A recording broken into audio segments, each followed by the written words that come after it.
despite job scams and fake employment agency fraud increasing from $90 million in 2020 to over $500 million in 2024. Dang. And even at So the jobs is scamming people. You mean to tell me the jobs is literally scamming people? They're posting stuff that they know they not even gonna hire nobody for. There's a grown man out there with a family to feed, trying to feed his family, and he gonna go on the job application, put it in, praying to God he gets it, and he got denied before he even put submit. That is disgusting, yo. That's disgusting. Why Gen Z is facing a career apocalypse. According to the Wall Street Journal, Gen Z graduates are facing the worst job market in over a decade, with Anthropic CEO warning that AI could eliminate nearly half of all entry-level jobs just within the next 5 years. And while 72% of Gen Z lives paycheck to paycheck, nearly half are working 3 or more jobs just to survive. Raising the question, why is Gen Z yet another generation promised a future that no longer exists? Do y'all think that's true too? I'm gonna be honest. Everybody that I know that is fresh out of high school, fresh out of college, whatever, they got jobs. Everybody I know got jobs. So I'm trying to figure out who is these people that keep talking about unemployed. Everybody I know for the most part got some job somewhere that's at least decent paying.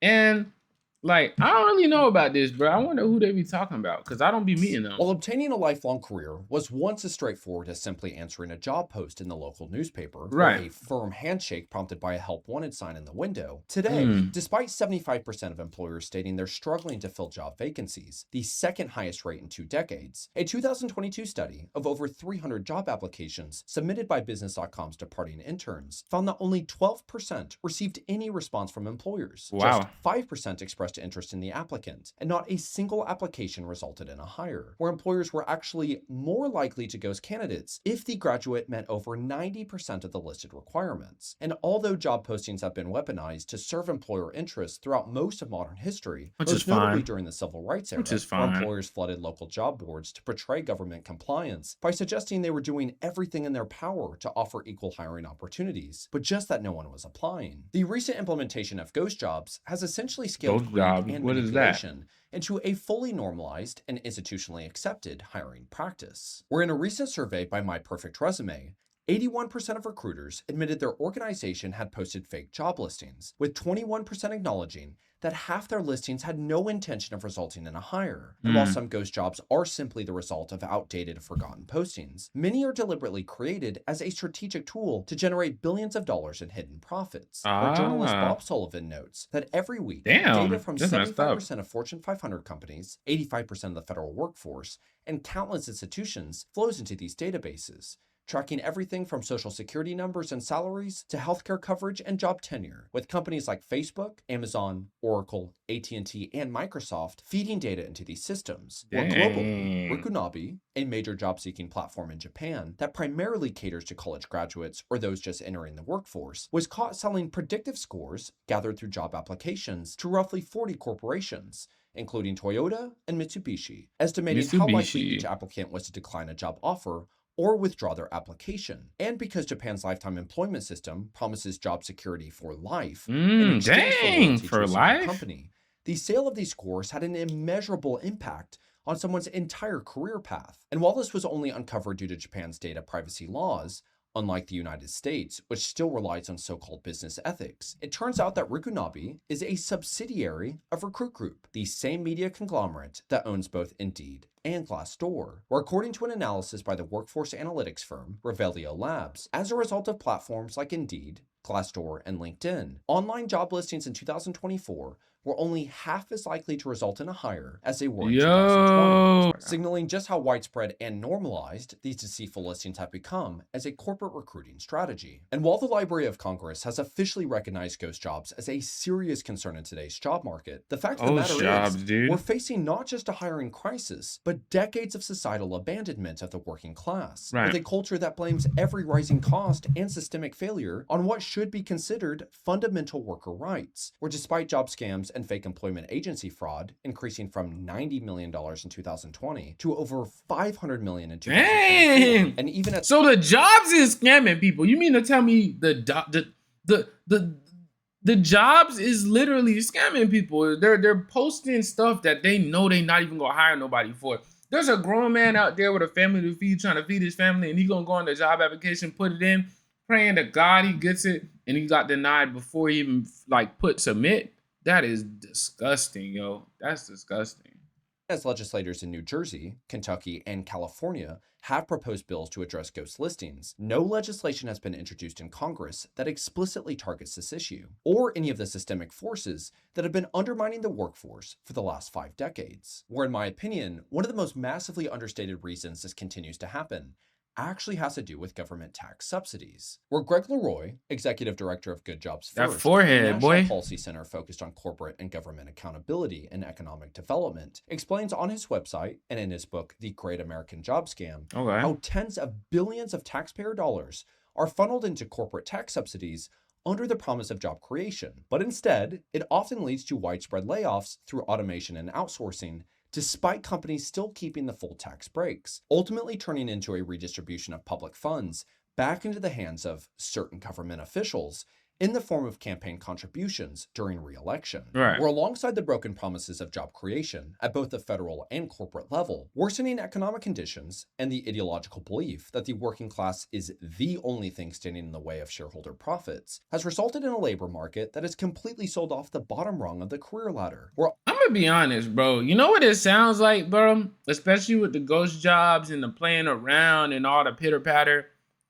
I understand everybody deserves to eat. Everybody should have a job that can make them decent money to live. But it's like, bro, to me, honestly, bro, if you look at this and you look at how people ain't really been going to college lately, you know what I'm saying? A lot of people ain't trying to go to college and they just welding, which I don't hear any unemployment for the welders, but there's a lot of people who ain't trying to go to college and then they just start working at like a moving company or some shit like that. Bro, it sounds like a lot of people, bro, just aren't skilled either, bro. Like college, really a lot of jobs too, it's not fully even just being skilled, but it's really about making connections. Gen Z, we don't like talking to people, bro. We don't go outside. We don't go to parties. We don't go to events. We barely even want to go to school or like college like that anymore. So it's like, is everybody meeting everybody, bro? If these are the places, bro, you can go to college and meet some guy that's going to be the CEO of the next Microsoft, the next Apple. But if you're not in college, how would you ever meet that guy before or in the process of him doing what he's about to do? You know what I mean? Think about how many people made friends with Mark Zuckerberg, literally just by being roommates with him in college or something like that, or just talking to them every time they went to the food hall. But it's like, we don't network with people. We don't know how. We're not going to college. It's not saying it's about college, but that's where you network a lot. We don't talk to people in high school at school.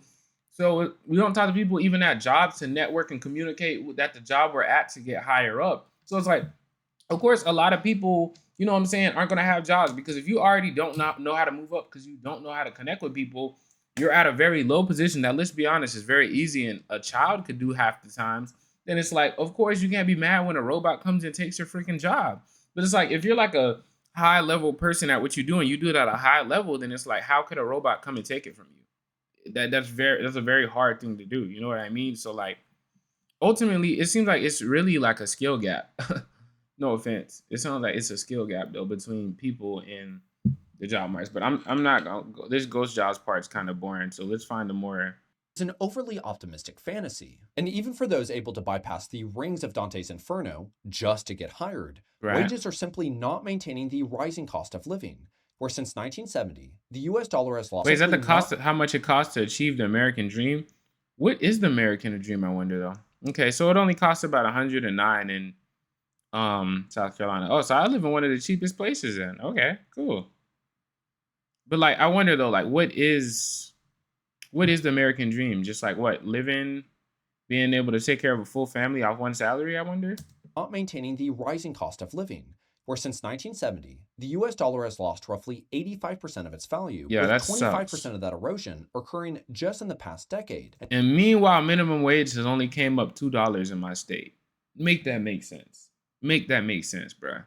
Despite nominal wage increases, productivity has increased 80% between 1979 and 2024, while wages have only grown by 29.4%, equating to an annual inflation-adjusted increase of just 0.2%, where according to a recent report from Newsweek, Gen Z carries the highest average personal debt at $94,101, far above millennials at 59,181 and Gen X at 53,255, where compared to just a decade ago, Gen Z is paying 31% more for housing, 46% more for health insurance, over twice as much for car insurance, and is projected to spend roughly $145,000 in rent just by the time they turn 30, compared to $126,000 for millennials at the same age. And if current trends persist, after tax, after healthcare income for the average family is projected to decline by 37% by 2030, with rising healthcare costs accounting for most of the loss. And while society is so unbelievably divided to the point that we fail to acknowledge we're all underpaid when accounting for the fact that minimum wage was intended to provide